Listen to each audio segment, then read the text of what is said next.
You are welcome to today's class on English.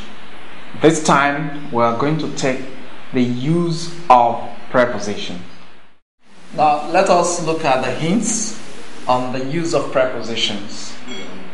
Number one, a preposition is traditionally defined as a word that shows the relationship between two nouns, two pronouns, or a noun and a pronoun.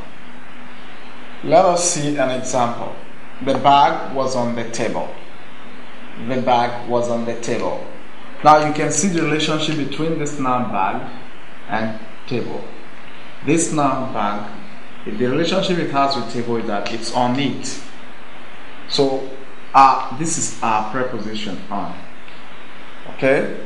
We have several prepositions. We have in, of, under, beneath, on top, inside, beside, along, above, about, and so on and so forth. Hint number two. In performing the role in one, that is showing the relationship between two nouns, two pronouns, or a noun and a pronoun, it combines or collocates with a verb. It is the correct collocation with the verb that is tricky. That is why we have the problem. Which verb should it collocate with? The example we took earlier, we have the preposition coming after an auxiliary verb. But in most cases, it will come. In some cases, it will come after a main verb. Now, which main verb should it? Which main verb, or if a verb occurs, which preposition should go with it? Sometimes this can create problem for users, and that is what we want to look at. Hint number three. The combination of a preposition and a verb produces a prepositional phrase or a phrasal verb. It is the former we are interested in here. Now, that is the prepositional phrase. We are not going to be concentrating on phrasal verb. Later we'll take a topic on phrasal verbs.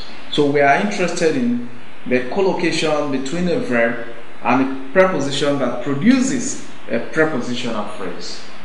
You must note that students need to practice with enough questions on the use of prepositions because we have several of them, and you need to practice a lot so that you will get used to how the verb collocates with the preposition.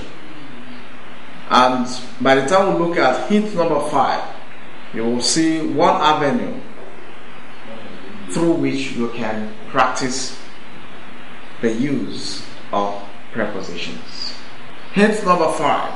This topic has been taught on this website. You can learn many examples from the right videos. So please visit or watch the videos so that you will see a good number of examples where we have prepositional phrase, that is finding the right preposition to collocate with the verbs. Now let us see some questions explained as well as answers explained. We'll take question number 1. The secretary has no right to dash my affairs.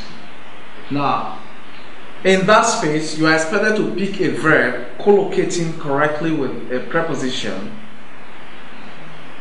To pick a verb collocating with the right preposition to fill that gap, and of course from there you will be having the prepositional phrase, no right to, and then the right collocation is what we're looking for. So we take A for example.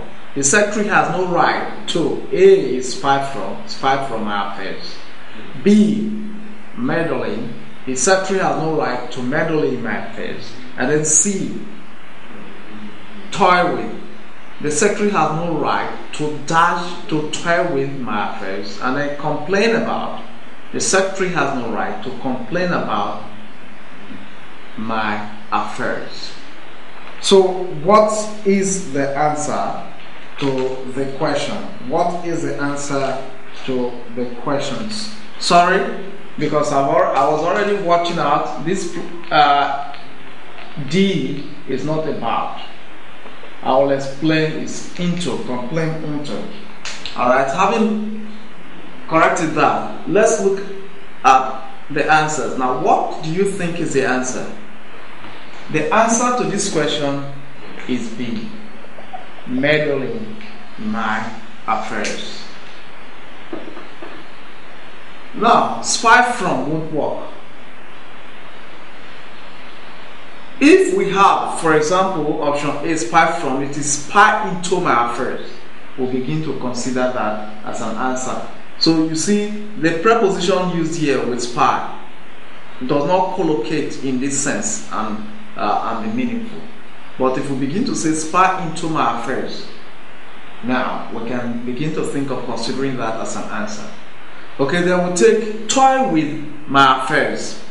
Now, toy with can collocate, but usually when you say toy with, what comes after that will be a noun, a human noun, for example. Please don't toy with me. So that is when it will make sense. And then complain into will not work. But remember that I have to clean about, because if you say complain about my affairs, you begin to think about taking that as a correct answer. But now that it's complaining to, no, it won't work. So through this question, we have seen other possible collocation. Spy from, that we could say spy into, and then toy with can work, but then the right now after that should be taken. And then complain into, we'll begin to look at a collocation such as complain about. That could work. But for now, the answer is B. The secretary has no right to meddle in, let's look at that closely, to meddle in my affairs, correct. Now, let's look at question number 2. The policeman became suspicious as the hoodlums dashed in their office. The policeman became suspicious as the hoodlums dashed in their office. We'll have option A, ferreted. The policeman became suspicious as the hoodlums ferreted in their office.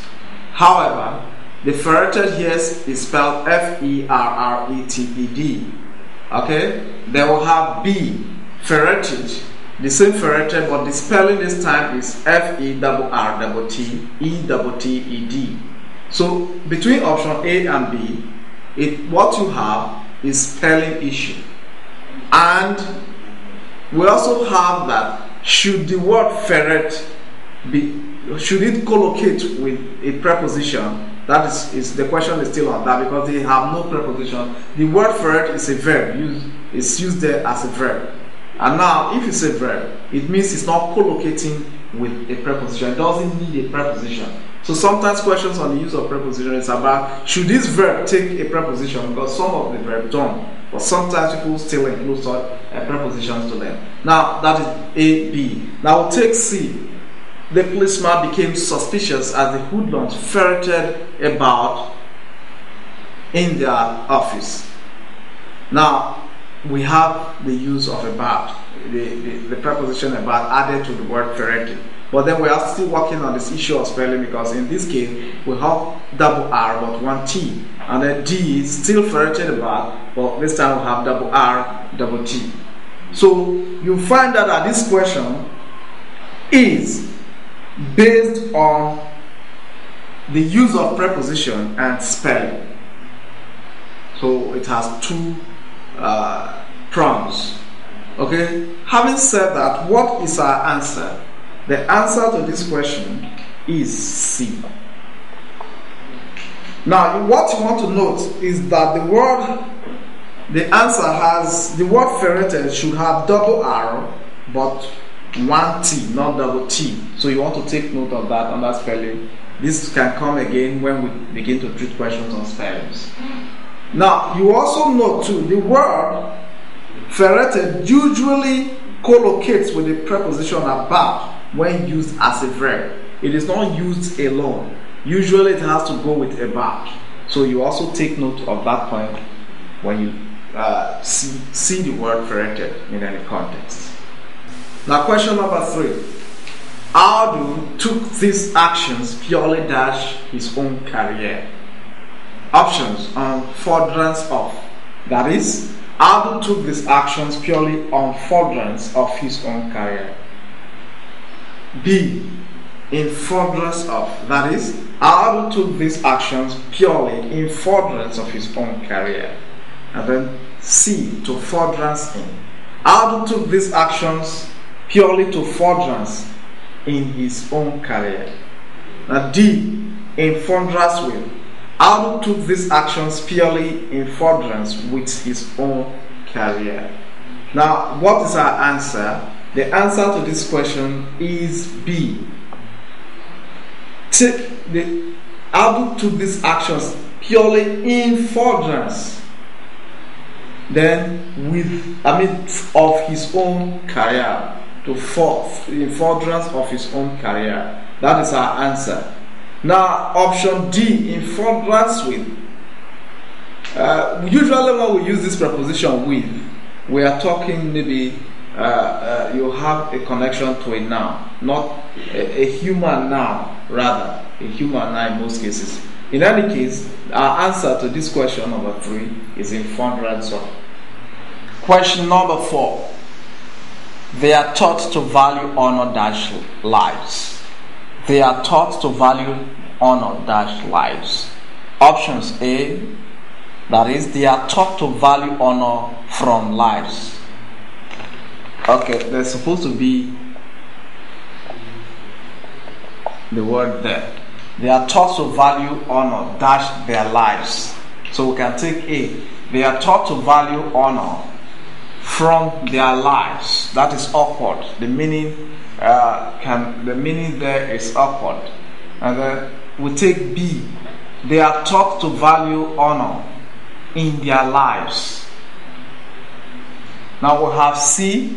They are taught to value honor than their lives. And then D. We have they are taught to value honor above their lives. What is our answer?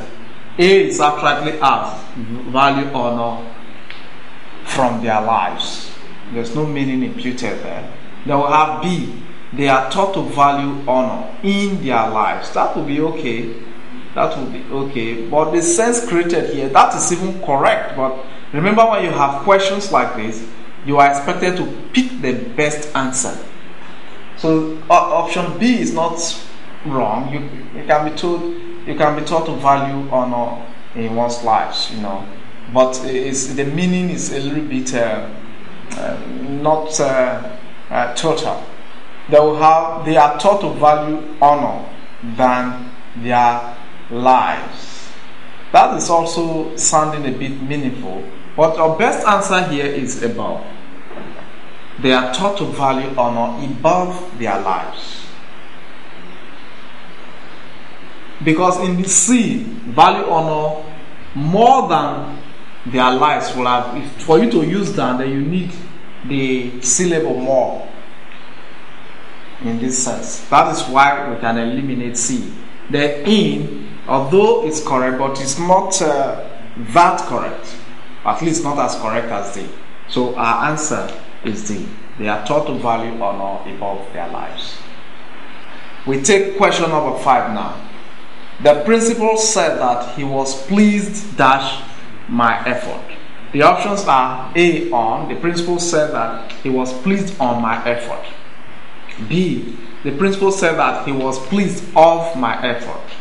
Then C. The principal said that he was pleased with my effort. And then D. The principal said that he was pleased about my effort. Now, if you look at all the options, then you take C as the correct answer. The principal said that he was pleased with my effort. Almost like the principal said he was pleased with me.